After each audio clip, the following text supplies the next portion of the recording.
And then the third lesson and tip actually come from two of my favorite political philosophers, Mao Zedong and Mother Teresa, not often coupled with each other, but the two people that I turn to most.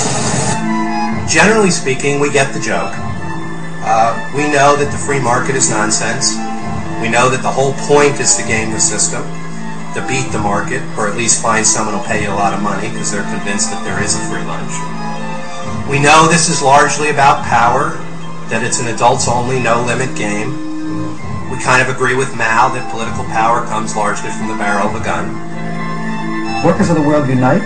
It's not just a slogan anymore, it's a way we're going to have to do our work.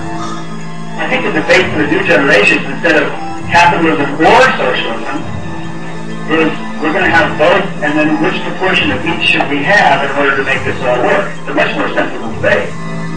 But the dream was not to put one black family in the White House.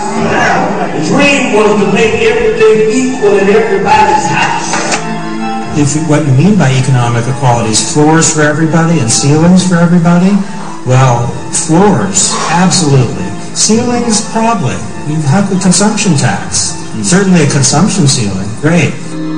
Because we have been guided by a Republican administration who believes in this simplistic notion that people who have wealth are entitled to keep it, and they have an antipathy towards the means of redistributing wealth.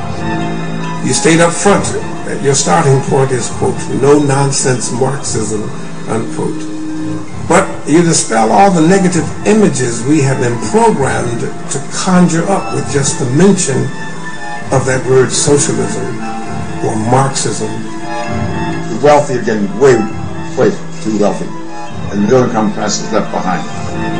When it gets out of whack, as it did in the 20s and it has now, you need to do some redistribution. This is a form of redistribution. Definitely. If you redistribute too much, then the system doesn't work because you take the incentive out of it. No more broken treaties. No more broken treaties. Give them the wealth. Give them the wealth. Give them the dignity. Give them the respect. The rich are not paying their fair share in any nation. And guess what this liberal will be all about? This liberal will be all about socializing, will be about basically taking over and the government running all of your companies